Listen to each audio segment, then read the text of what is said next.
boa noite mais uma vez, família Conexão Três Pontas, família Pô de Café Podcast, jornalista Roger Campos chegando, segundou em horário nobre, mais ou menos, um pouquinho mais, um pouquinho menos, para aquele super bate-papo tradicional que já virou referência, que você já sabe que no comecinho da noite tem aquele bate-papo aprofundado para te levar muita informação, entretenimento e, claro, para gerar debate, para gerar conscientização. E as ferramentas da informação são aquelas ferramentas que realmente fazem você abrir a cabeça para que você tenha conhecimento amplo sobre diversos assuntos. E tendo conhecimento, a gente consegue abolir, afastar fake news, achismos, e é esse o intuito do programa. E o programa de hoje, daqui a pouquinho eu já vou trazer na outra câmera a nossa convidada super especial, que chegou em Três Pontas, que está fazendo um grande trabalho.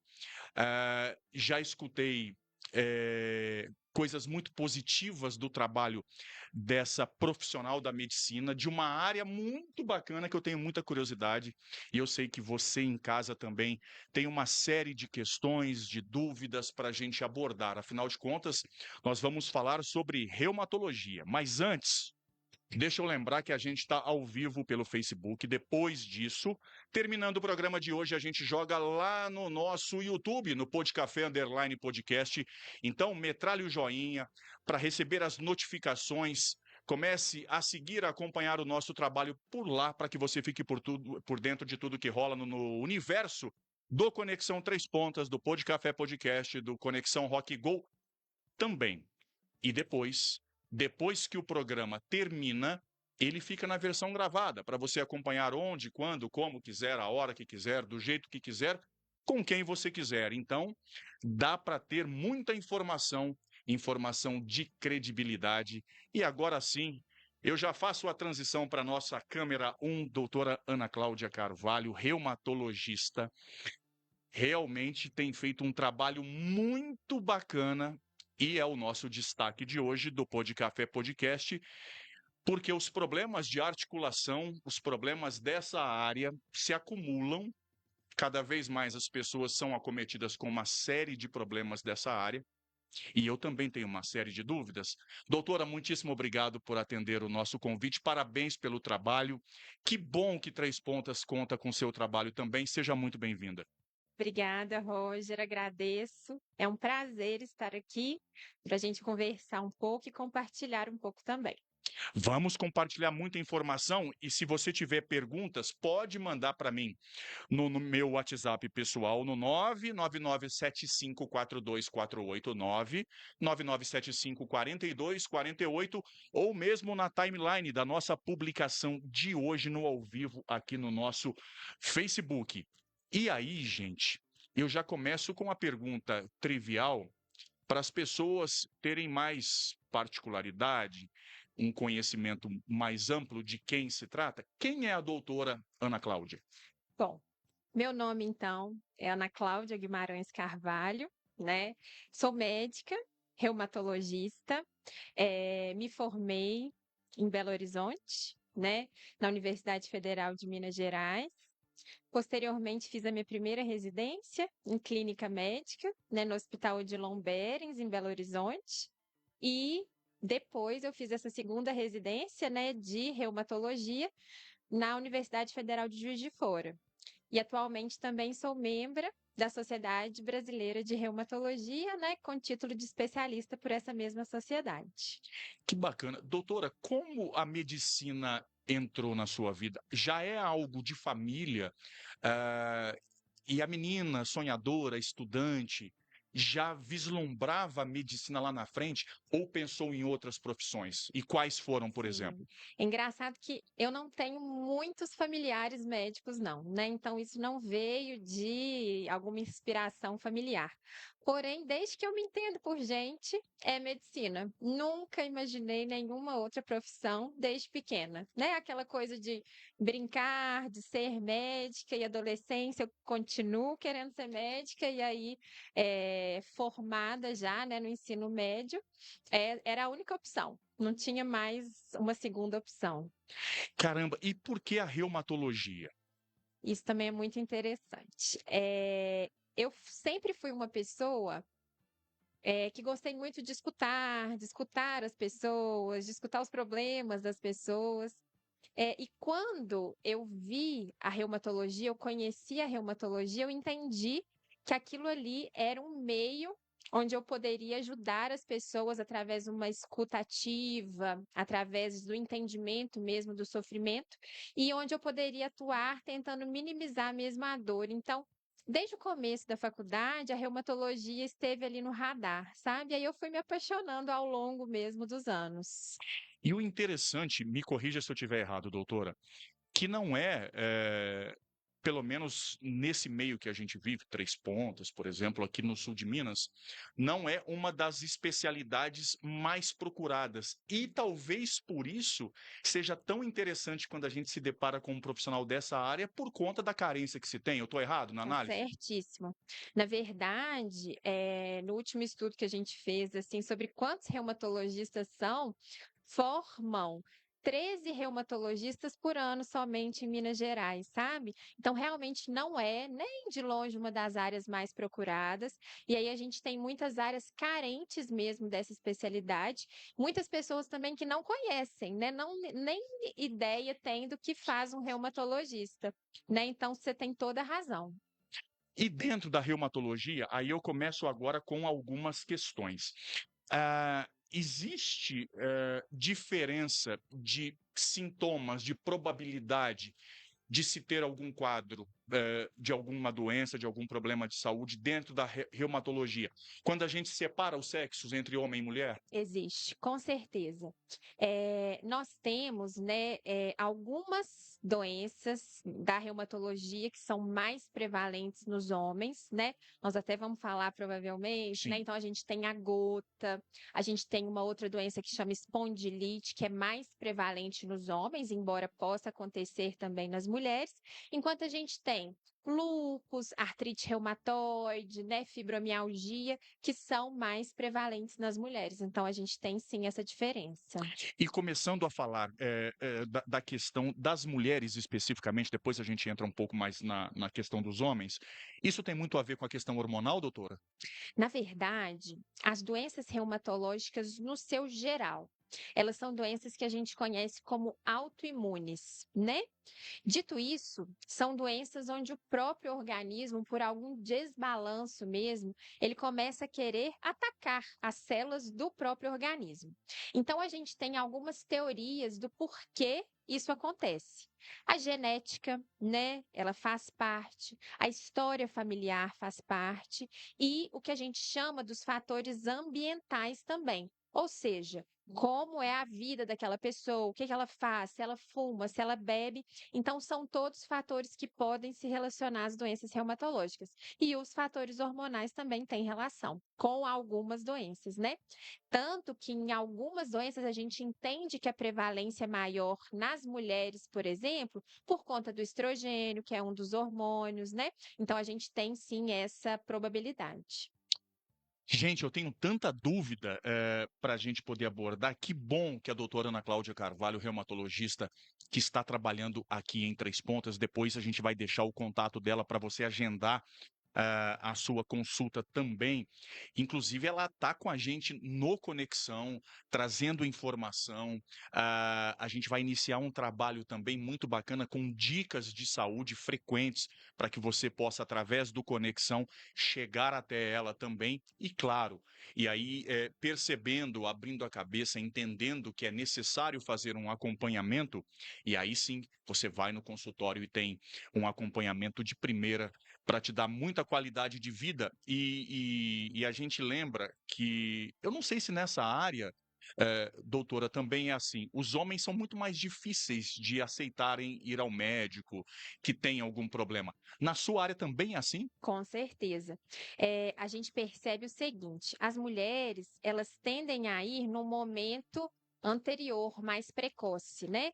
Agora os homens não, os homens eles tendem a ir quando eles já estão com muitos sintomas, muitas vezes quando a doença já está mais avançada. Então é bem interessante que a gente converse sobre isso justamente para os homens entenderem a importância de que os sintomas deles também são importantes e devem ser procurados mais cedo.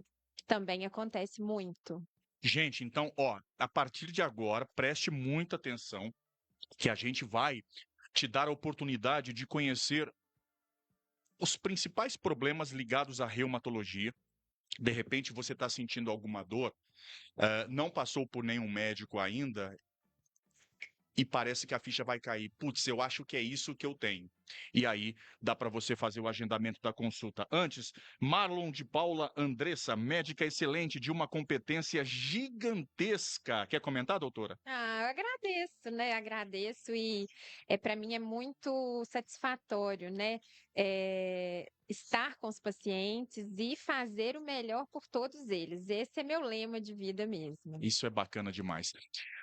Vamos elencar a partir de agora, doutora, os principais problemas de saúde da sua área. Então, a pergunta clássica é: quais são os problemas que levam as pessoas até o seu consultório? Perfeito.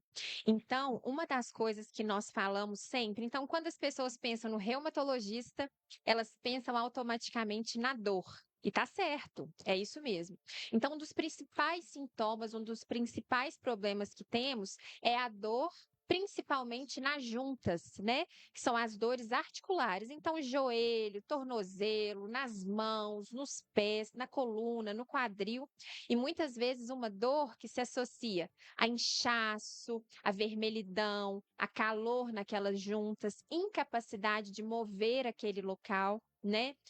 E também associada a dores musculares, né? Muito importantes, incapacitantes, que levam à fraqueza, né? Então, esses seriam os principais. Mas as doenças reumatológicas, elas também podem ter o que a gente fala de acometimento do corpo como um todo, né? Então, a gente chama isso de acometimento sistêmico. Ou seja, é possível que os pacientes tenham febre, emagrecimento, fadiga, alterações de urina, alterações pulmonares, alterações no coração. Mas quando a gente pensa, a principal coisa que vem são as dores. Doutora, e quando a gente fala de dores, existe eu não sei se é uma pergunta absurda, estranha, mas é um leigo perguntando. Para cada escala de dor, há uma nomenclatura e uma doença específica dentro da reumatologia?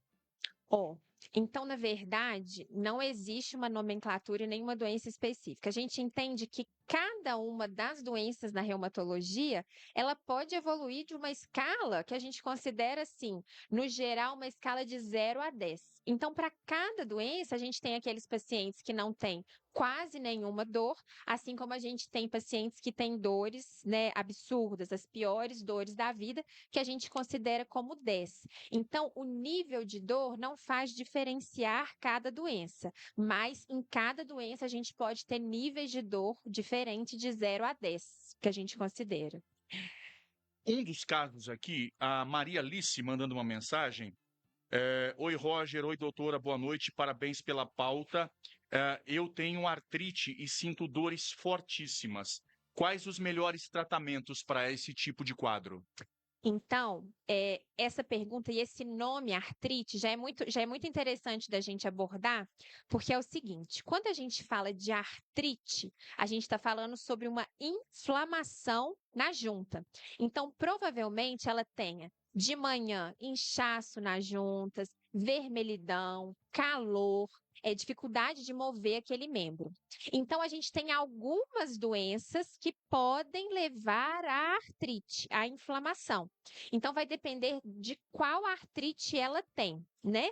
Mas, a princípio, a gente tem remédios específicos para cada tipo de doença reumatológica, para cada tipo de artrite. Então, sempre que a gente tem uma doença reumatológica confirmada, existem os remédios, ela precisa começar a usar o tratamento medicamentoso, mas também algumas dicas que a gente chama, né, de dicas não medicamentosas, para que ela consiga melhorar a qualidade de vida. E aí a gente fala muito do exercício físico adaptado para cada paciente, a gente fala de uma alimentação saudável, a gente fala de um peso mantido, né? Mas a medicação ela é muito individualizada para cada tipo de doença. Samuel Henrique Alves, doutora, por que que há tanto temor em torno do lúpus? Realmente foi e ainda é uma doença considerada gravíssima? Muito interessante. Então, na verdade, a gente fala na reumatologia que o lúpus é o mundo. Então, de fato, a gente pode ter vários tipos de pacientes com lúpus. A gente pode ter aquele paciente que vai ter um acometimento mais da pele, mais da articulação, que a gente considera mais brando. Mas a gente, de fato, pode ter aquele paciente que tem problemas no coração, problemas renais que, se não tratados, vão para hemodiálise, problemas Por conta do pulmonares lúpus, por doutora? conta do lúpus, problemas cerebrais, demências graves. Então, de fato, é uma doença que exige um cuidado, exige um controle, um diagnóstico precoce, um acompanhamento muito regrado, porque a gente precisa avaliar se o paciente está evoluindo de uma maneira desfavorável. É, e como detectar o surgimento do lúpus? E existem causas mais comuns que propiciam esse surgimento? Então, para o lúpus, uma das coisas interessantes é que ele surge com uma quantidade interessante grande de sintomas, ele dá sinais ali. O paciente pode ter, de uma hora para outra, começar com lesões na pele da face, então lesões bem avermelhadas, dolorosas, principalmente quando sai ao sol. O paciente não consegue sair ao sol, ele se sente mal, se sente doente. O paciente começa a ter emagrecimento sem motivo aparente. Ele pode ter febres também sem que haja infecção. Ele pode começar a ter lesões dentro da boca. O cabelo começa a cair de uma maneira descontrolada. Ele pode ter também essas articulações doloridas, inchadas, vermelhas. O xixi pode sair com espuma, pode sair com sangue. Então, o corpo começa a dar uns sinais de que não está bem. E aí, uma das coisas que a gente faz, o paciente procura, né, o médico, e aí a gente começa a investigação. Primeira coisa, pela história clínica, né, que é o mais importante. E aí, a partir disso, a gente pede alguns exames específicos de diagnóstico do lúpus. Tem cura? Não, na verdade, essas doenças reumatológicas autoimunes, onde o organismo, de alguma maneira, está se atacando, Sabotando, né? sabotando, a gente considera doenças crônicas, assim como é o diabetes, Sim. assim como é a pressão alta.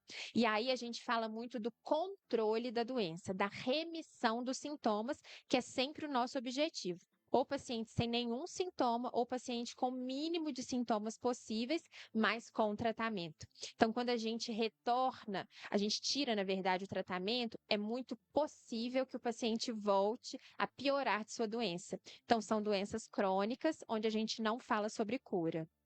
Por exemplo, quando a gente fala na questão do câncer de pele, claro que há fatores genéticos, mas a exposição ao sol, principalmente quando não se usa filtro solar, certamente é o grande vilão da história. No lúpus existem alguns grandes vilões que podem provocar isso? Sim, então, a gente sempre vai pensar nessas doenças autoimunes como uma associação desses fatores genéticos, desses fatores familiares, mas também desses fatores ambientais.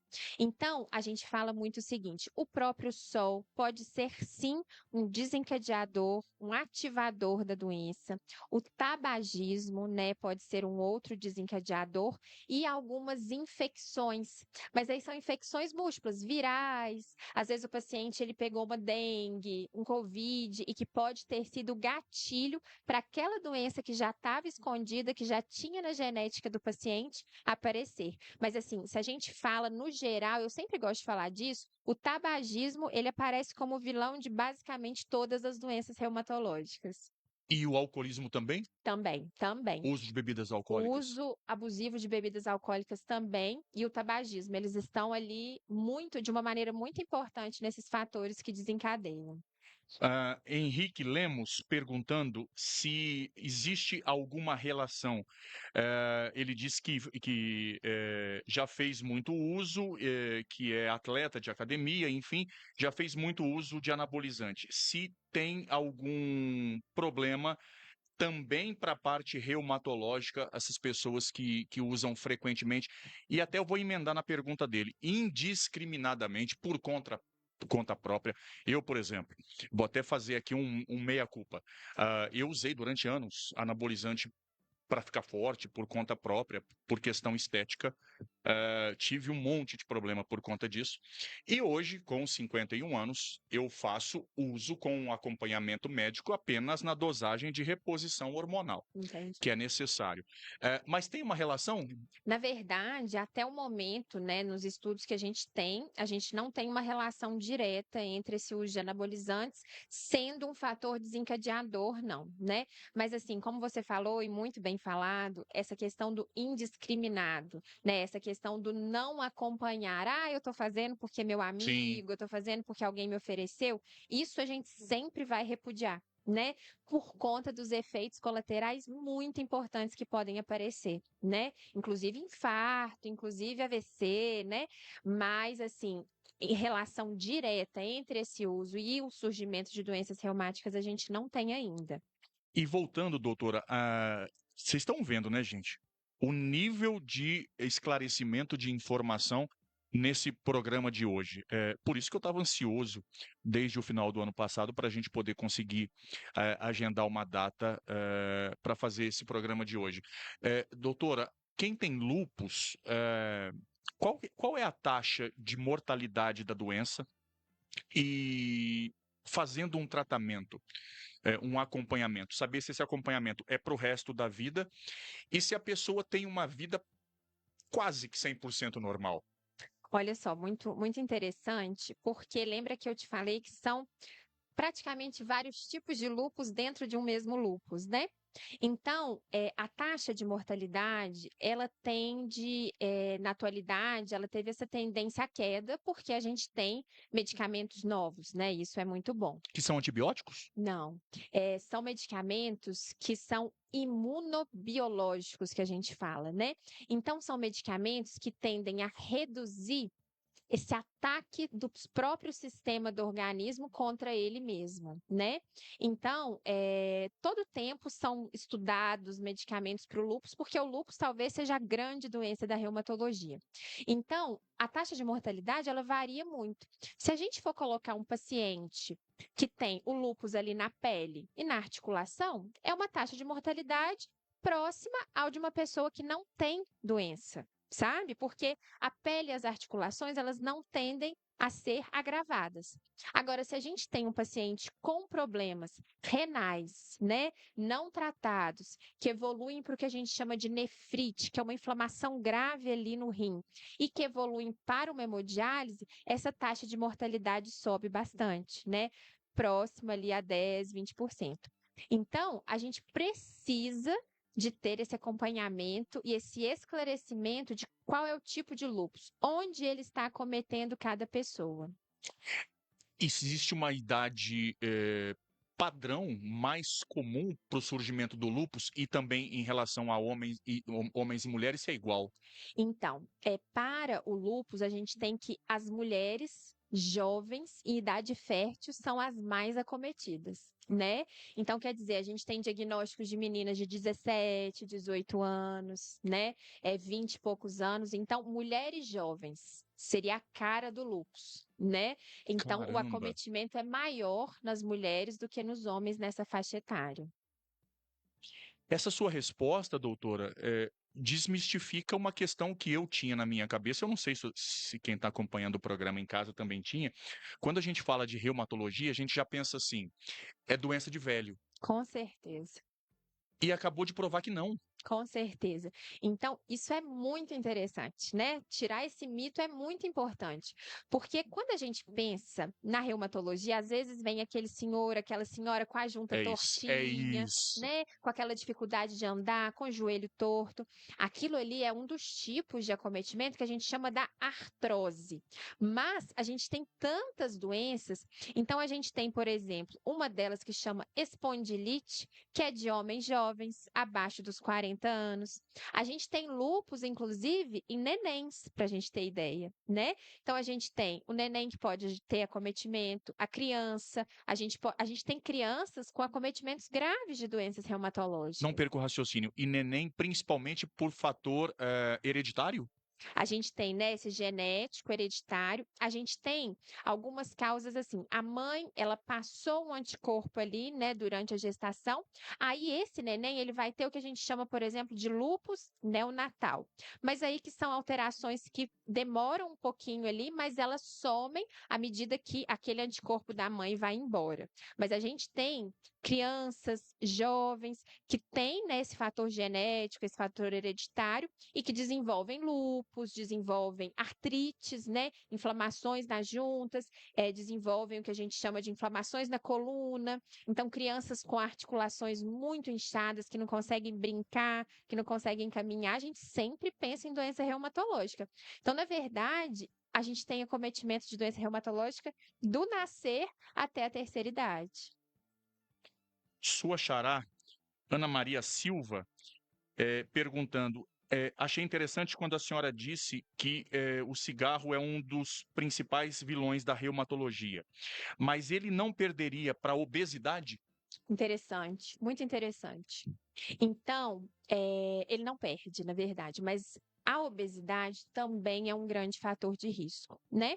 Imagina que quando a gente pensa nas doenças reumatológicas, a gente pensa muito nas juntas, Sim. nas articulações. E o excesso de peso? Perfeito. Então, essa é a grande questão do excesso de peso. O excesso de peso leva a uma sobrecarga das articulações, né? Então, joelhos, tornozelos, coluna, quadril são de fato mais acometidos em pacientes que têm obesidade. Então, são grandes fatores de risco, com certeza. Gente, tem mais pergunta chegando aqui no nosso WhatsApp.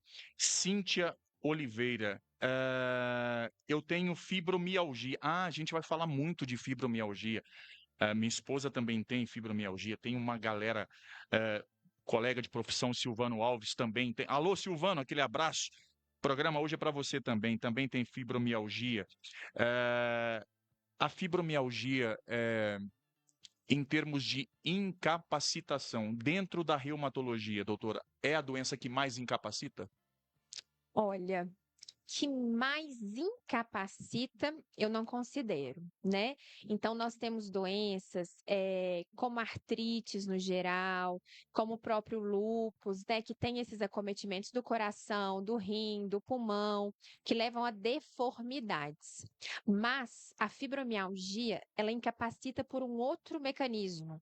Então, na fibromialgia, a gente não vai ter deformidade, a gente não vai ter uma inflamação de junta importante, mas a gente vai ter um mecanismo de descontrole do sistema do cérebro. Então, o sistema que leva a dor para o nosso corpo, ele está desordenado, que eu falo com os pacientes. Então, quer dizer, quando a gente tem uma dor, por exemplo, eu machuquei minha mão, meu cérebro me manda sentir dor na mão como uma defesa. Nos pacientes com fibromialgia, a gente tem um desbalanço, um descontrole disso. Então, o sistema de dor, ele está mandando vias de dor para o corpo em todo momento de maneira desordenada, sem que haja algum motivo para aquilo.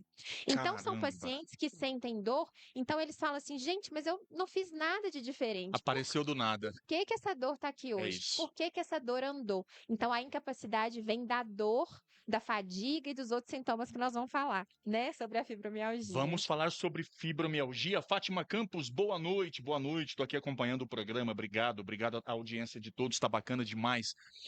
E falando, vamos entrar nessa pauta da fibromialgia e depois eu ainda vou falar com ela, gente, sobre a questão de uma busca através da política, de projeto, enfim, para que se regulamente a questão de aposentadoria, de um benefício para as pessoas que são portadoras de fibromialgia, porque realmente é muito incapacitante.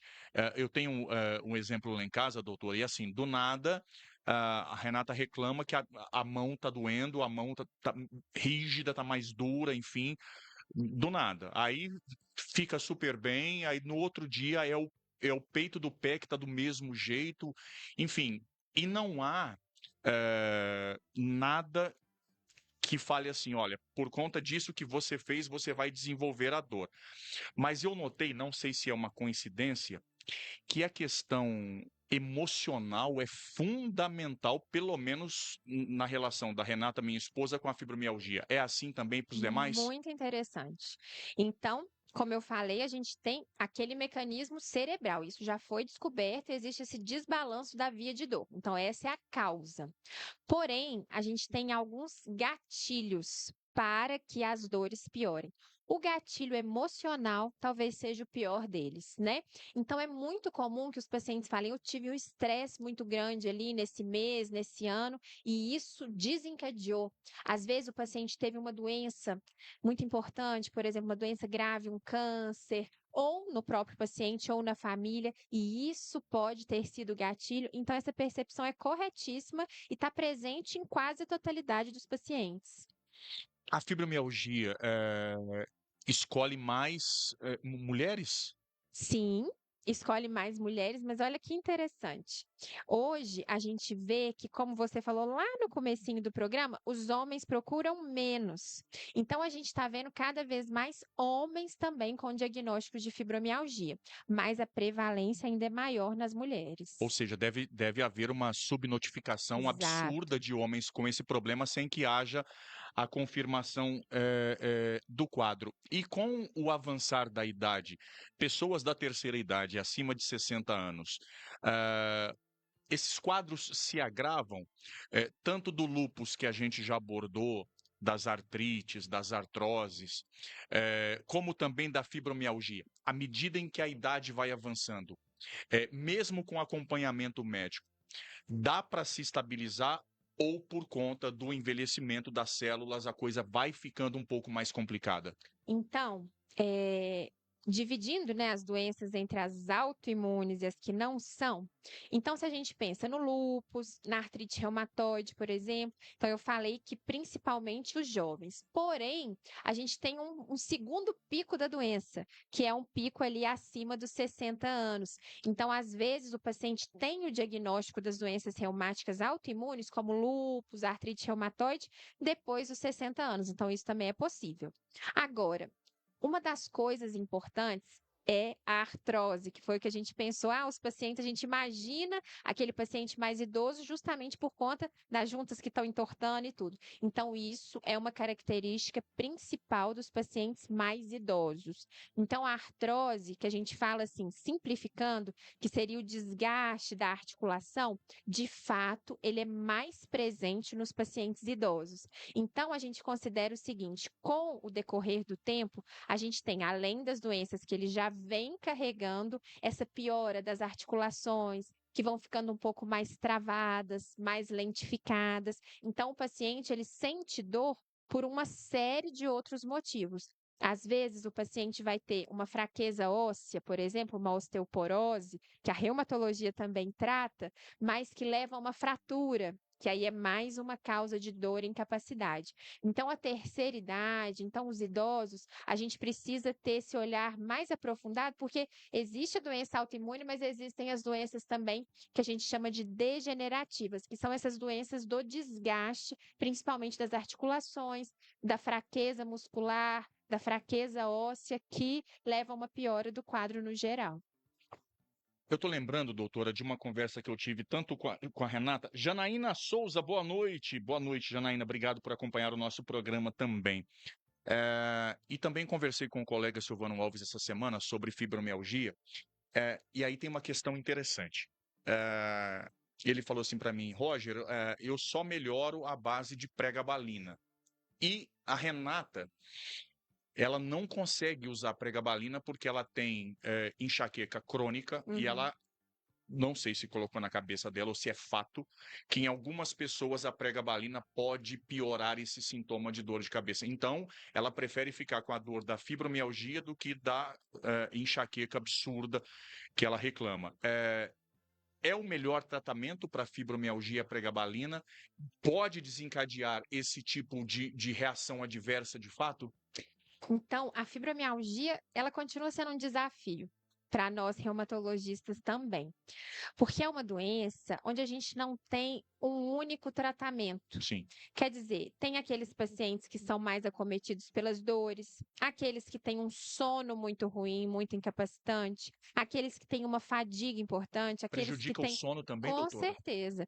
O sono, a gente fala que são, assim, principalmente 4, né, sintomas importantes, que é o sono, que não descansa, a fadiga, as dores que são crônicas e difusas, ou seja, no corpo todo, e alterações de humor. Essas são as principais. É claro que nós temos várias outras.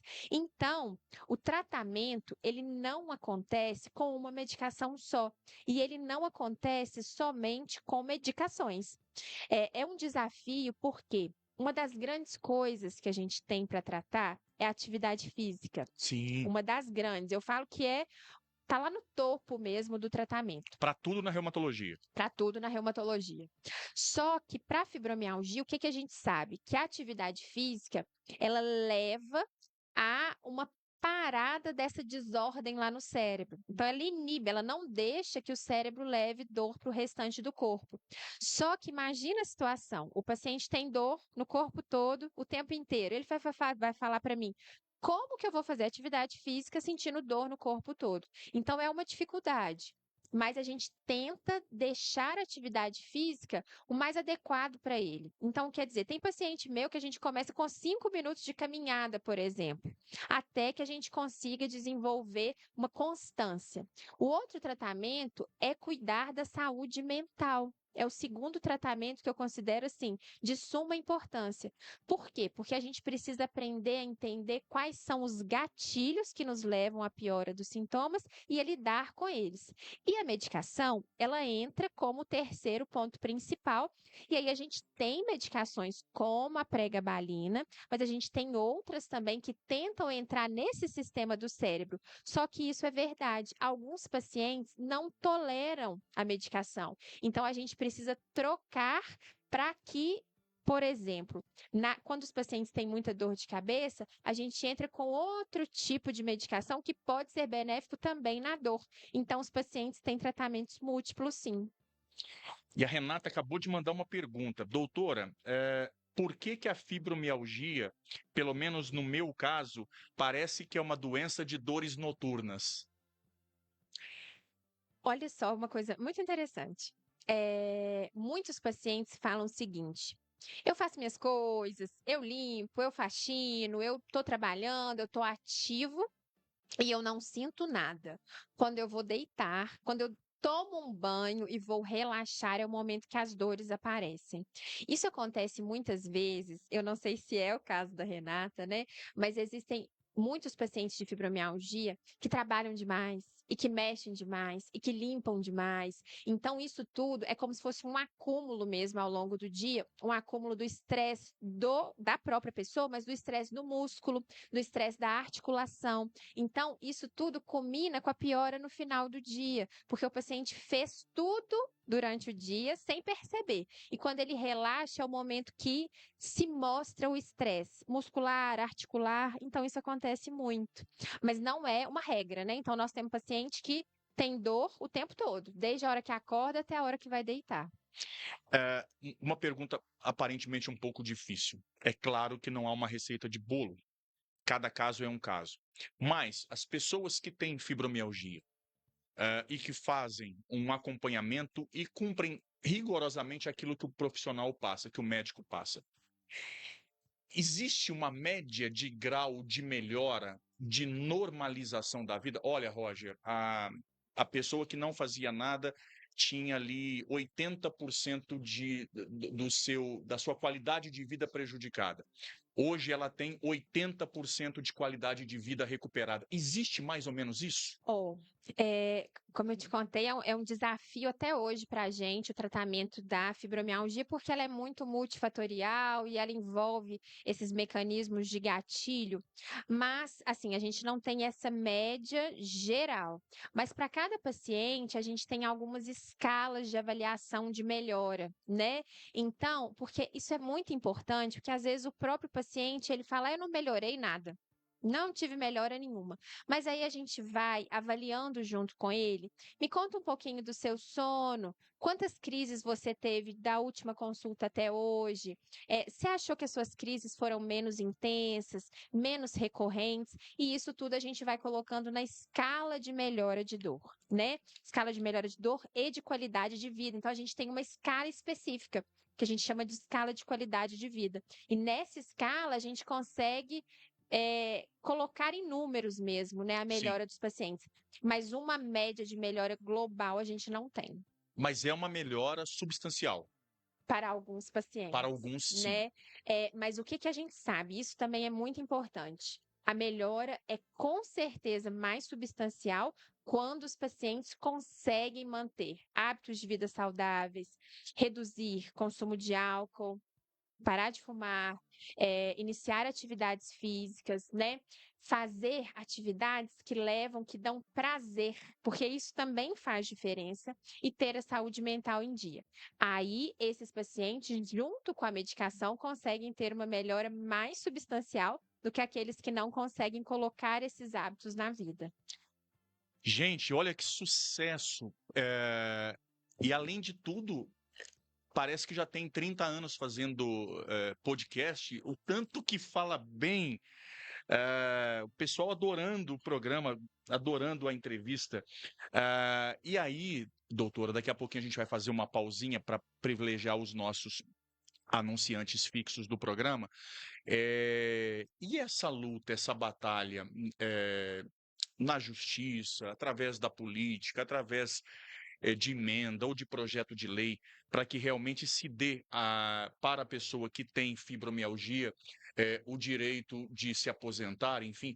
Se eu não me engano, me corrija se eu estiver equivocado, alguns estados do Brasil, Paraná, se eu não me engano, isso já está vigorando, lei estadual, inclusive, por exemplo, para aquisição de carro, de automóvel. Você vai comprar um automóvel, você tem fibromialgia, você tem um desconto maior. É isso mesmo? Isso. Então, de onde surge, né, talvez essa luta? Nas doenças reumatológicas, a fibromialgia é aquela onde a gente não consegue palpar, ou seja, a gente não tem um exame específico que diagnostique a fibromialgia. Se as outras pessoas olham o paciente, elas vão falar, uai, você não tem nada, né? Isso Sim. acontece muito. Os pacientes estão aí para falar para a gente como que é essa vivência. Então, quer dizer, são pacientes que lidam com dores crônicas a vida toda, incapacitantes, e que não têm esse reconhecimento sobre a sua própria doença. Então, uma das coisas que se luta é para que eles sejam reconhecidos, né? Nesse momento, uma das ideias é como aqueles pacientes com deficiências ocultas, né? Sim. E aí existem sim projetos de lei.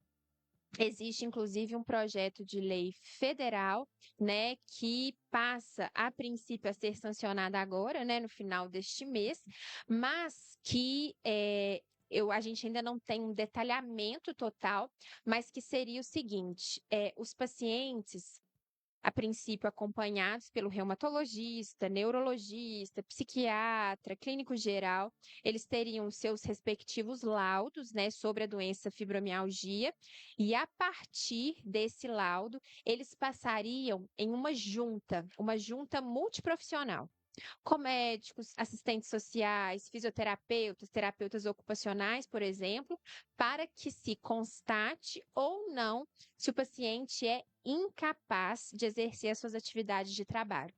E a partir de então, ele seria, né, apto a ter os benefícios dessa lei, que seriam, por exemplo, uma aposentadoria, que seria, por exemplo, os benefícios de carro, de algumas isenções, filas preferenciais. Alguns estados a gente já tem, então os pacientes já usam, né, o cordão, e no cordão eles já são preferenciais nas filas, né? Eles já têm alguns benefícios em alguns locais. Mas essa lei federal, ela ainda está para vigorar e os detalhes nós vamos saber melhor quando começar a funcionar mesmo. Gente, a gente vai fazer uma pausinha, mas tem só mais uma dúvida.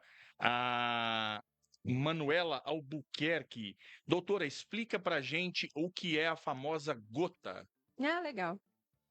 Então, a gota, ela é uma das doenças, né, reumatológicas, uma das doenças que a gente tem autoimunes e inflamatórias, onde o paciente ele vai ter crises nas juntas dolorosíssimas, né? Então, assim, é uma dor muito importante, principalmente ali no polegar, é o principal local, né? E aquela dor que acomete, assim, principalmente homens, né?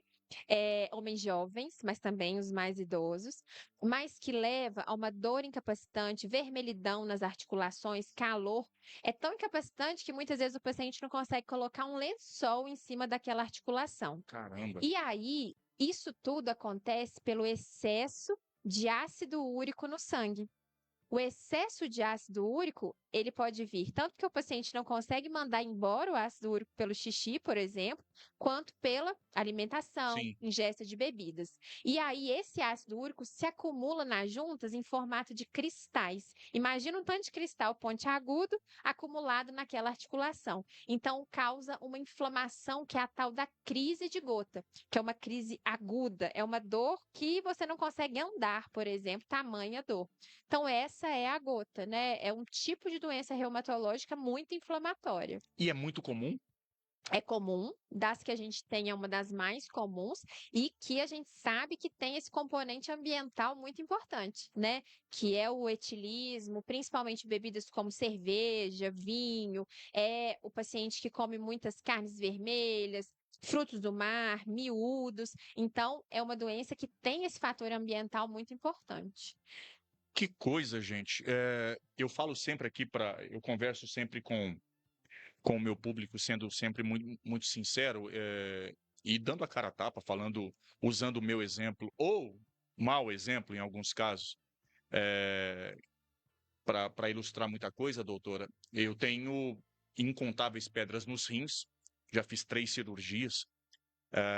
Eu falo que quando eu morava em São Paulo, eu era molequinho, eu tinha medo de rato. Eu pendurava no lustre, chamava todo mundo, subia na mesa, pelo amor de Deus, nem camundongo eu podia ver. Hoje o meu pânico se chama duplo J. Meu Deus do céu, É. colocar a sonda do duplo J e ficar 15 dias, eu sei que é necessário para a reconstrução do canal da ureter, mas enfim. Por que eu estou falando sobre isso? Porque recentemente incorporaram, a minha médica incorporou no meu tratamento o halopurinol para controlar o ácido úrico. Até então, nunca tinham associado que o ácido úrico, pelo menos no meu caso, poderia ser um dos fatores agravantes, junto com a falta de citrato, para poder fazer com que eu continue produzindo muitas pedras. E aí foi só começar a tomar o halopurinol, graças a Deus eu tenho tido menos crises. Ou seja, forma pedra nos rins, o ácido úrico, mas também forma pedras nas articulações, doutora. Exatamente. Então, essa parte dos cálculos, né? Então, cálculos de ácido úrico, né? Eles existem, e é isso mesmo que você está contando. Então, o halopurinol, ele é o medicamento que reduz mesmo o ácido úrico do nosso sangue. Por isso, ele te ajudou a formar menos cálculos. Mas, ao mesmo tempo, é isso. Imagina que é um acúmulo de cristais mesmo, né? De ácido úrico nas articulações. E aí, eu falei do pé, mas a gota ela pode levar a acometimento do cotovelo. Então a gente vê aqueles pacientes com aquelas bolas assim que são os tofos, que são nódulos por conta da quantidade de acúmulo de ácido úrico em forma de cristal, nas mãos, nos pés, joelhos, né? Mas é isso mesmo, tem o cristal ali, né, do rim, por exemplo, de ácido úrico e também nas articulações. Tem cura? Mesma coisa. Então, pensando na doença gota, né, a gente precisa fazer o controle. Então, quer dizer, se a gente controla a alimentação, a gente reduz, na verdade, né, a ingesta de bebidas alcoólicas, se a gente leva uma vida saudável e consegue manter o ácido úrico no seu nível adequado, a gente tem o controle das doenças e das crises. Mas se a gente abandona esses hábitos, a tendência é voltar e o ácido úrico a se elevar de novo, levando de novo ao acúmulo nas articulações. Gente, o nível do programa está excepcional. A Janaína Souza me manda uma pergunta de um termo aqui que eu nunca ouvi na vida, nem sei se eu vou pronunciar corretamente, doutora. Janaína Souza, doutora, pode falar um pouco, por favor, sobre arterite ou artrite, não sei se ela digitou errado, de Takaysu. Aham. É arterite de Takayasu. Isso mesmo, Takaysu. Takayasu. Caramba! Então, na verdade, olha só, eu falo que a reumatologia ela é muito ampla mesmo, né? Então, as arterites, o que que é isso? É uma vasculite, né? Então, o que que são as vasculites nas doenças reumatológicas? São lesões nos vasos, nas veias, nas artérias que levam e circulam o nosso sangue. Só que são lesões, lembra que eu falo sempre que o organismo está querendo se atacar, Sim. né? Então, nas vasculites, o organismo começa a inflamar os vasos, né? E na arterite de Takayasu, a gente fala que ela gosta de inflamar grandes vasos, né? E aí a gente pode ter perda. Por exemplo, pacientes podem evoluir com AVCs, podem evoluir com doenças graves pela inflamação dos vasos, e essa inflamação leva ao fechamento desses vasos, ou seja, não se fornece mais sangue para aquele local, né? Então, são doenças da reumatologia, doenças mais raras, mas também doenças potencialmente mais graves. Gente, eu estou tentando ir para o nosso intervalo, mas graças a Deus não estou conseguindo, porque as pessoas estão mandando mensagem sem parar. Marcelo Braga, excelente médica, uma grande amiga. E o Juninho tem uma pergunta interessante aqui. Lesões por esforços repetitivos. Se é melhor tratar com o ortopedista ou o reumatologista? Então, é interessante também, né? Porque as lesões de esforço repetitivo, elas são múltiplas, elas são várias. A gente tem, por exemplo, desde inflamações nos nervos que levam, né, as informações para a nossa mão, que as pessoas vão lembrar muito, muita gente conhece, que é a tal da síndrome do túnel do carpo. A gente tem lesões nos cotovelos, que a gente até chama de lesões do jogador de tênis, do jogador de golfe, que são por esforços repetitivos. Nos ombros, né? Pelo esforço também repetitivo, a gente tem tendinites, bursites.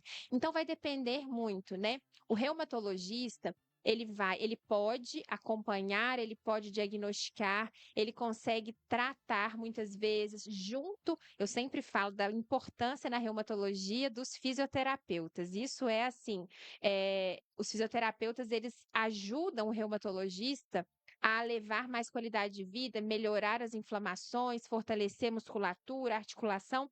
Então, muitas vezes a gente vai encaminhar para um fisioterapeuta, a gente vai fazer o tratamento medicamentoso de reabilitação, às vezes a gente faz até infiltração, né, com Sim. medicação, mas é o nosso limite, vamos dizer assim. Então, vamos supor que a LER leve a uma necessidade de cirurgia, então isso já é com o ortopedista, né? Então, os dois são, né, capazes de tratar, mas vai depender muito ali de onde estamos na doença.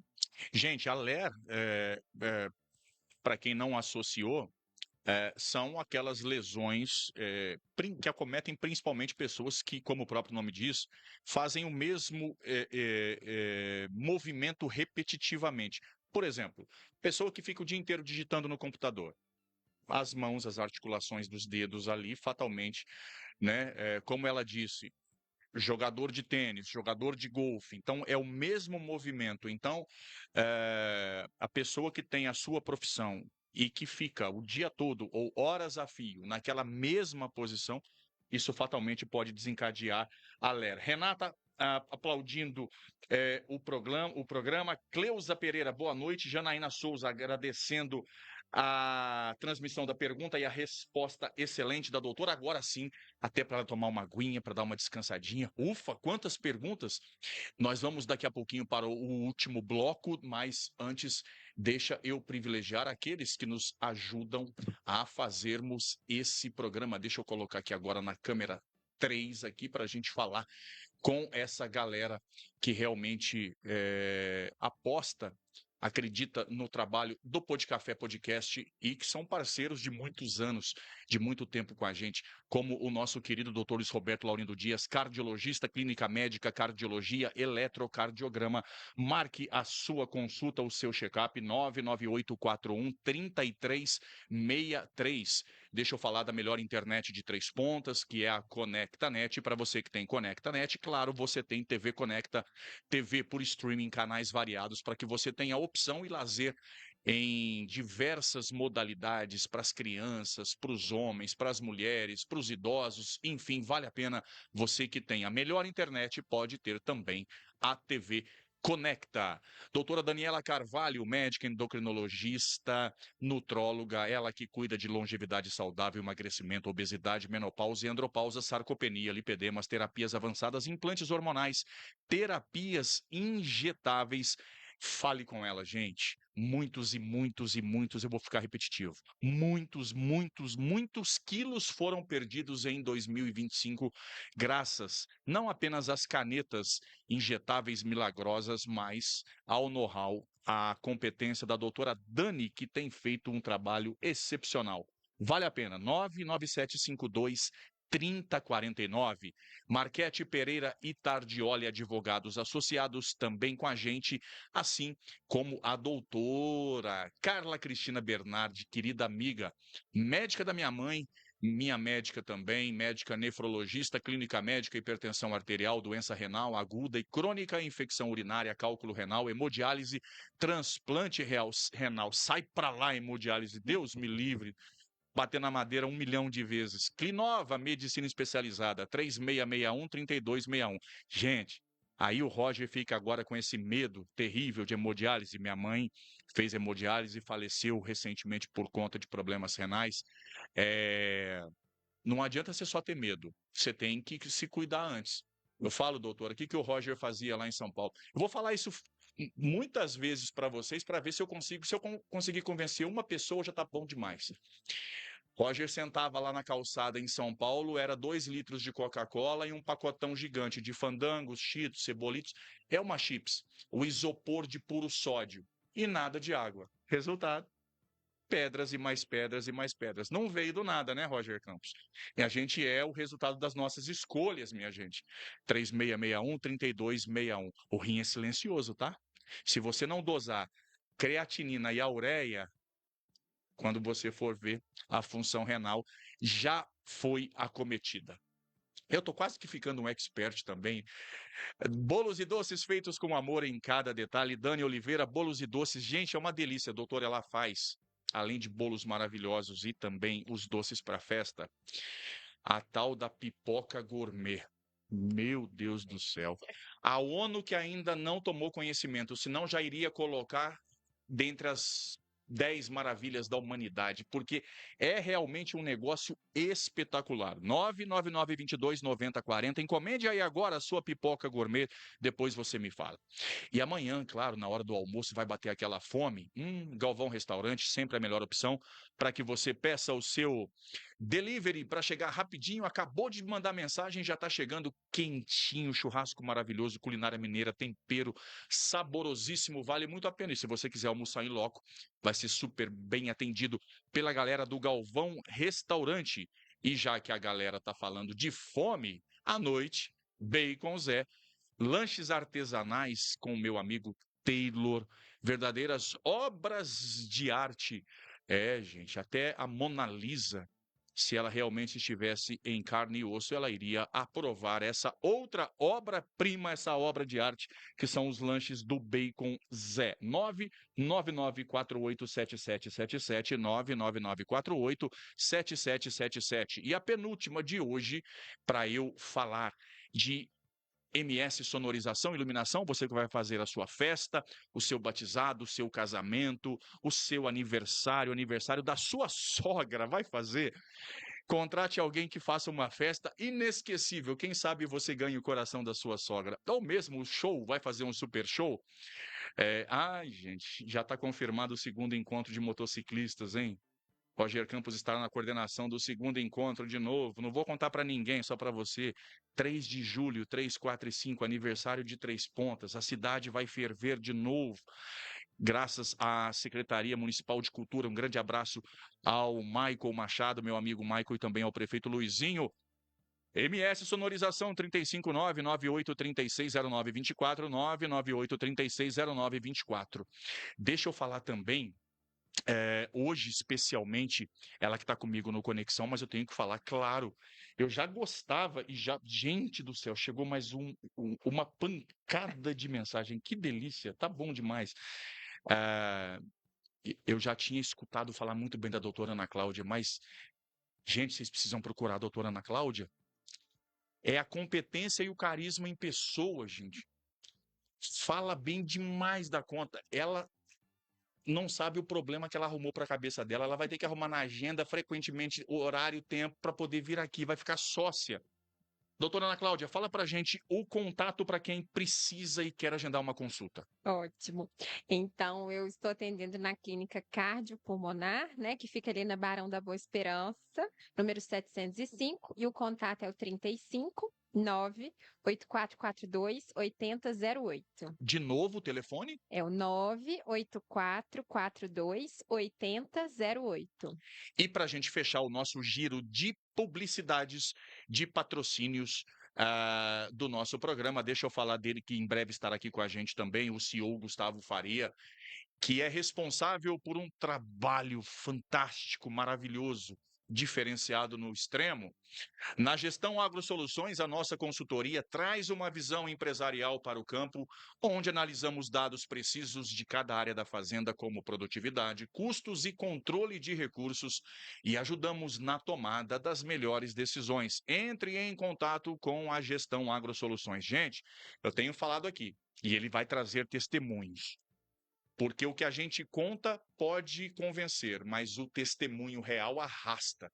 Realmente faz uma grande diferença. Muitas fazendas estavam ruins das pernas, quebradas financeiramente, e graças a esse moço aí, ó, mudança da água para o vinho, estão realmente, ou seria da água para o café, já que a gente está falando de lavoura, da água para o café. E um café muito valorizado, muito valoroso. Agora sim, a gente volta para o nosso programa. Deixa eu colocar novamente a doutora Ana Cláudia aqui no nosso telão. Agora sim, voltamos para o segundo e último derradeiro bloco. Seria 1 hora de programa, mas a gente vai passar. Eu sabia que isso ia acontecer, porque eu tinha o sarrafo lá em cima, que seria um baita de um programa, modéstia à parte, e ela está me ajudando muito nisso. Cleide Sudério, boa noite, boa noite. Elisângela Cristina, excelente médica, sou paciente dela, bacana. Tá vendo, gente? Para de sentir dor à toa. Vai lá. Cleusa Pereira, sou paciente dela, um amor essa médica. Olha que bacana, gente. Que bacana. Não precisava nem vir apresentar o programa. As pessoas estão falando por si só. Mas para a gente poder encerrar e a gente entrar no nosso cara a cara, para conhecer o lado pessoal da querida doutora Ana Cláudia, outros temas que a gente não abordou. Espondilite anquilosante, é isso? Isso mesmo. Caramba! Tendinite, já falou por alto, bursites, vasculites também, a doutora já citou. Quais os outros temas, as outras falas importantes que a senhora gostaria de fechar o programa de hoje? Então, assim, eu acho que a primeira coisa é lembrar que as doenças reumatológicas, elas podem acometer todas as idades e podem acometer homens e mulheres. Se você sente dores articulares que não melhoram, que não passam, que estão com você há mais de um mês e meio, que te acordam, que te impedem de fazer as atividades do dia a dia, que incham suas articulações, esquentam suas articulações, doem demais, impedem sua qualidade de vida, associadas a dores musculares, fraqueza muscular, as alterações de pele que a gente comentou, febre, emagrecimento também, alterações de urina. Ou seja, se você sente que o seu organismo não está legal, associado a dores que não passam, procure um reumatologista, né? Para que a gente faça uma avaliação mais pormenorizada, né? A gente sempre começa pela clínica. A história do paciente é a coisa mais importante na reumatologia, não são os exames, né? Então, assim, lembre-se do reumatologista, né? Lembre-se da existência dele, porque nós estamos aqui para ajudar sempre, sempre que possível. Doutor, também uma pergunta de leigo. Alguns casos da reumatologia, ao invés de um acompanhamento a longo prazo, podem ter a devolução de uma qualidade de vida muito melhor através de procedimento cirúrgico? De procedimento cirúrgico, a gente tem, assim, muito menos casos, né? Você estava contando da espondilite anquilosante, Sim. né? Então a gente não chegou a abordar, mas é uma doença que leva a uma alteração muito importante da parte final da coluna e do quadril. Então ela é uma doença mais de homem jovem, sabe? Principalmente antes dos 40 anos. Então a gente tem alguns procedimentos cirúrgicos, embora raros, que ajudam na qualidade de vida a partir do momento que melhoram ali a estabilidade de coluna e tudo. Mas assim, isso é de fato mais raro. O que a gente mais vê é que a qualidade de vida ela é melhorada com essa mudança de hábitos e o acompanhamento médico com os medicamentos adequados de maneira contínua. Gente, que bacana! Eu estou muito satisfeito com o programa de hoje, com a participação de todos vocês, especialmente com o carinho da presença da doutora Ana Cláudia Carvalho, reumatologista, que está atendendo em Três Pontas. Depois, lá no Conexão Três Pontas, eu vou colocar de novo as peças publicitárias com os contatos dela para você agendar, para você fazer um acompanhamento. Pare de sofrer, gente. Dor, ninguém merece sentir. Doutora, me veio uma questão na cabeça aqui que eu não sei se é de acompanhamento reumatológico. Também não vou lembrar o nome da pessoa.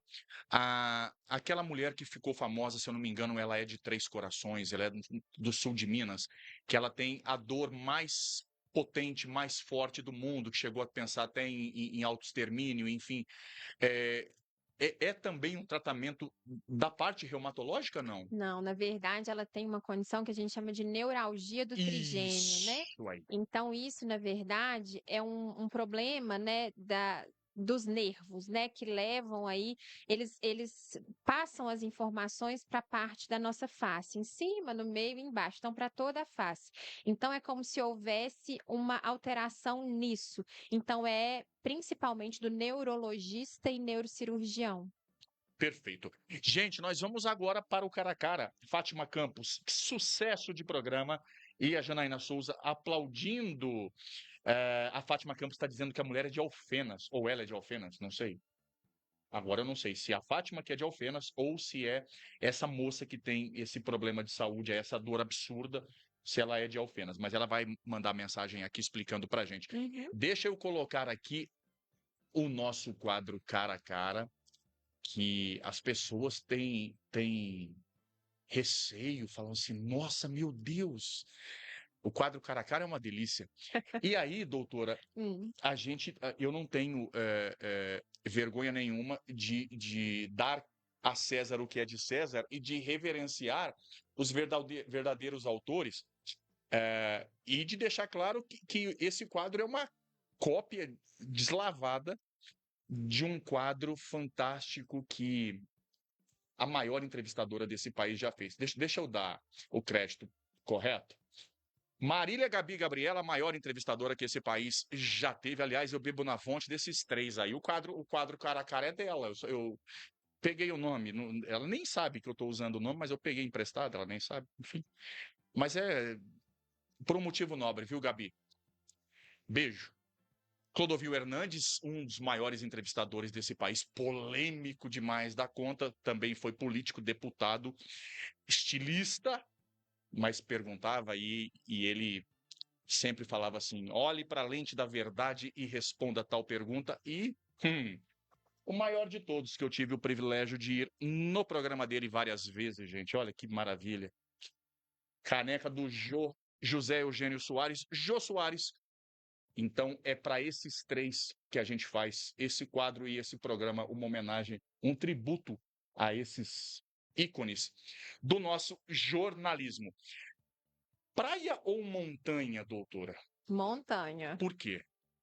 Na verdade, eu sou a mineira que não gosta muito de praia. Eu gosto de ficar lá atrás, vendo o pessoal. E a montanha, ultimamente, né, eu tenho me aventurado aí em trilhas, corrida. Então, isso tem Que sido mais bacana. interessante para minha vida, com certeza. Então, já vou emendar a segunda pergunta. Partindo desse princípio de montanha e trilha, quando a doutora não está em Três Pontas, tem algum lugar específico que gosta de ir repetitivamente? Na verdade, a minha cidade natal, né, que é São Vicente de Minas, eu vou para lá com uma certa frequência, principalmente ver meus pais, né, que eles moram lá. Eu e meu esposo agora estamos na corrida, então a gente procura as corridas de final de semana, né, e geralmente estamos aí. E nós gostamos de fazer passeios aí aleatórios, eu digo, né? Por exemplo, vamos para Ibitipoca semana que vem. Então Caramba, nós e Bitipoca, gostamos, é sim. bacana lá? É bacana, é um lugar de muita trilha, é um lugar de cachoeira, é um lugar de paz. É o que eu gosto. Eu também. Eu descobri um paraíso sobre a terra chamado Tiradentes, que é Maravilhoso, né? maravilhoso, a pérola de Minas Gerais. E agora, no final do ano, nós tivemos a oportunidade de ir para Ouro Preto e eu descobri do lado lá, na verdade foi minha esposa que descobriu, né? Senão ela me puxa a orelha. Um distritozinho pequenininho chamado Lavras Obras Novas, não. que é espetacular. Bucólico, tranquilo, paz, é muito bacana. Música, qual é o estilo preferido da doutora? Eu sou uma pessoa eclética. Eu gosto de rock, eu Caramba! gosto de MPB. Eu sou eclética, assim. Eu falo que eu gosto de música boa. E no rock tem alguma música específica? Eu gosto muito de Pink Floyd. Para, gente, tá explicado, né? Aí eu fico chato. Tá explicado. Doutora Ana Cláudia vem aqui, expõe de uma forma absurda, com know-how absurdo, e simplesmente fala que é fã de Pink Floyd. Não, sarrafo que. Gente, aí vocês falam assim: ah, que legal. É legal, mas. E para manter o próximo programa nesse nível? Pink Floyd é bom demais da conta. Fátima Campos, a moça que sofre as dores que é de Alfenas. É. Sim.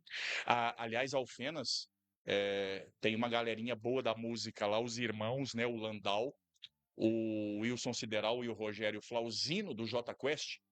Eu tô tentando trazer um deles num encontro de moto. Vou falar pra ninguém, não, viu, gente? Tomara que venha, que O dê primeiro certo. encontro eu fui. Esteve no primeiro Estava encontro, lá. doutora? Oh, que bacana, bom demais. Não é adepta de consumo excessivo, acredito eu, até por conta da profissão. Mas uma bebida que goste, Pois é. alcoólica ou não. Sim, eu parei de beber, assim, há um ano, cerveja, etcétera, mas eu gosto de vinho. Vinho, Vinho, um bom vinho seco. Eu, um bom preci- vinho seco, tinto seco. eu preciso aprender a tomar vinho seco. Eu sou aqueles tomadores de vinho bem. Gente, eu gosto de chapinha, de. é, é, esqueci o nome do outro. Esses vinhos de mesa vagabundo. Mas eu vou ficar um bom bebedor de vinho, eu vou trazer aqui, vou servir um bom vinho. Aliás, eu ganhei um Garibaldi no final do ano. Espetacular. Tá lá, eu preciso aprender a tomar vinho seco. Livro de cabeceira, doutora. Olha só, tem um, que é o Médico de Homens e de Almas, né? Que é um livro que fala mesmo da história de São Lucas, né? E então é um livro que mostra pra gente como ser um médico que consegue captar as almas também, sabe? Muito interessante. Um sonho. Um sonho, eu acho que viver bem com a minha família saudável. É meu sonho daqui para frente, assim, ter saúde e conseguir prover e ajudar a minha família a ter também, sabe? Isso é muito importante para mim. Um arrependimento.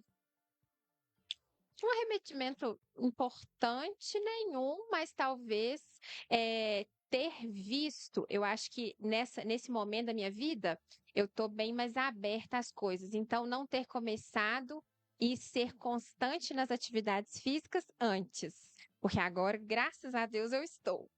Uma saudade.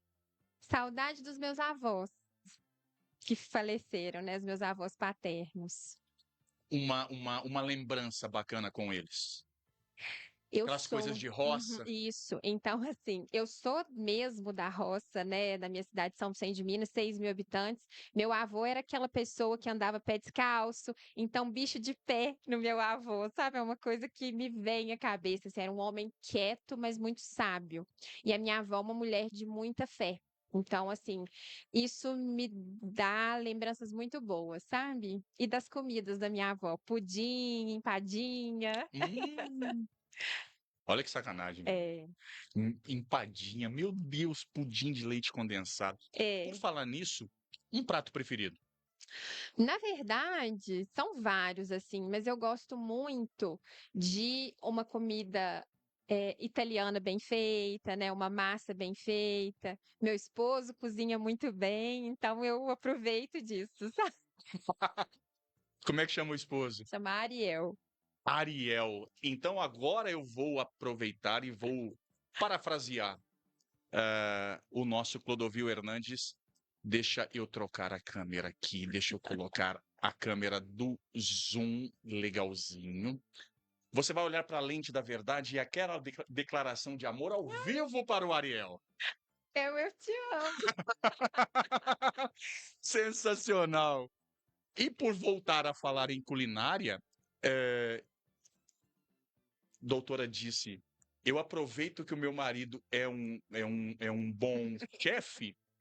A doutora não é boa de cozinha?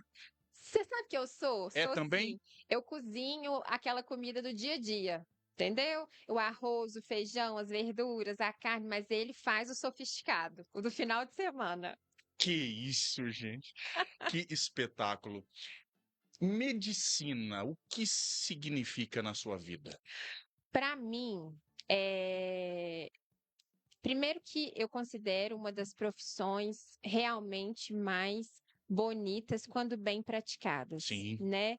Então, é uma profissão que me dá alegria, que me dá brilho nos olhos, né?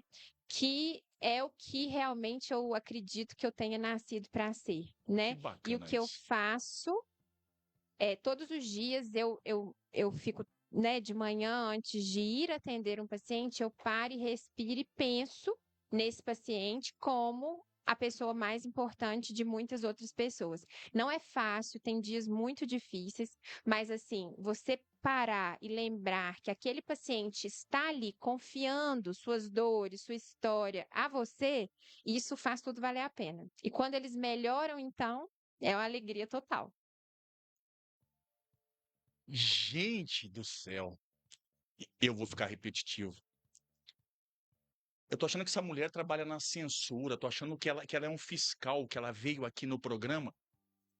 É jornalista formada, é redatora, escritora, poetisa. Meu Deus do céu, que fala espetacular! Ah, é uma honra, um prazer, um privilégio tê-la aqui. Já que a medicina é realmente essa ferramenta de mudança de vida, eu fico muito feliz em perceber que das últimas décadas para cá, houve um tempo em que se associava muito o médico com o ateu, aquele que, por trabalhar pela ciência, não acredita em tese em forças superiores. Deus.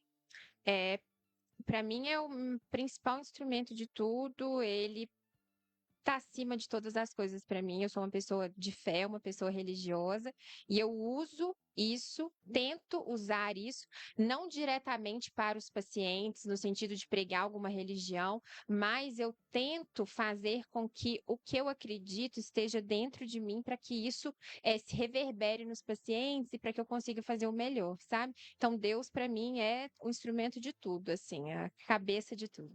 Família. É o tudo depois de Deus, com certeza. Ter estado no Pod Café Podcast foi? Nossa, foi um prazer, foi uma delícia, adorei. Doutora, muitíssimo obrigado. Imenso prazer. Realmente, poucas vezes, as pessoas costumam ficar, muitas vezes, preocupadas diante do desconhecido, já que o Roger Campos não gosta de pauta. Eu acho que a pauta engessa, a gente fica muito preso numa coisa, então não há a troca, a conversa franca. Por isso que eu nunca faço pauta. E aí as pessoas pensam, nossa, o que vai brotar da cabeça daquele jornalista lá? Enfim, mas hoje nós podemos conhecer não só referendar a parte de competência de uma grande profissional de medicina, mas conhecer um baita ser humano de uma fala fácil, de muito conhecimento e de uma simpatia e uma simplicidade que realmente vão te fazer voltar aqui no programa muitas vezes, porque você transformou a nossa segunda-feira num programa muito especial. Muitíssimo obrigado. Nossa, eu que agradeço, eu adorei participar. Estou à disposição sempre que preciso for. Gente, muitíssimo obrigado a todos vocês também. Na próxima quinta-feira, nós temos uma edição extraordinária, até porque nós temos o oferecimento da Cocatrel no nosso Pod Café Podcast nesse ano de 2026. E na próxima quinta-feira, excepcionalmente às 15h, 15h, nós temos um programa muito especial ao vivaço aqui desse estúdio sobre os trabalhos da Cocatrel, uma das maiores cooperativas de café do mundo, um trabalho fantástico que tem sido reconhecido tanto interna quanto externamente dentro das linhas territoriais do nosso país, quanto mundo afora. Então, não percam esse programa. E na próxima segunda-feira, aí sim, a edição tradicional, convencional, especial, do nosso Pod Café Podcast em horário nobre, mais ou menos, um pouquinho mais, um pouquinho menos, sempre com um convidado muito especial e, claro, com a sua audiência, com a sua presença, com a sua credibilidade, a licença que você nos dá para que a gente possa entrar na sua casa e fazer um jornalismo sério, profissional, que não visa likes nem curtidas, mas, acima de tudo, o respeito para com você, para com o nosso convidado. E a gente termina com aquela mensagem que a gente fala sempre. Está a fim de vencer na vida? 2 segredinhos, 2 receitas básicas. A primeira, tire o bumbum do sofá, desacomode, corra atrás dos seus sonhos. Não adianta a gente ter a certeza que somos imagem e semelhança do próprio Cristo se a gente fica acomodado. A gente tem que correr atrás, porque do céu só cai chuva. Milagre, para ele acontecer, você precisa correr atrás, dobrar o joelho e lembrar que lá em cima tem um cara que modifica as nossas vidas porque ele é o príncipe da paz, é o Senhor dos exércitos, é o rei dos reis, é o Emanuel, é o enviado, é aquele que realmente tem o poder de modificar as nossas vidas quando a gente permite. Grande abraço, fiquem com Deus, até semana que vem. Tchau.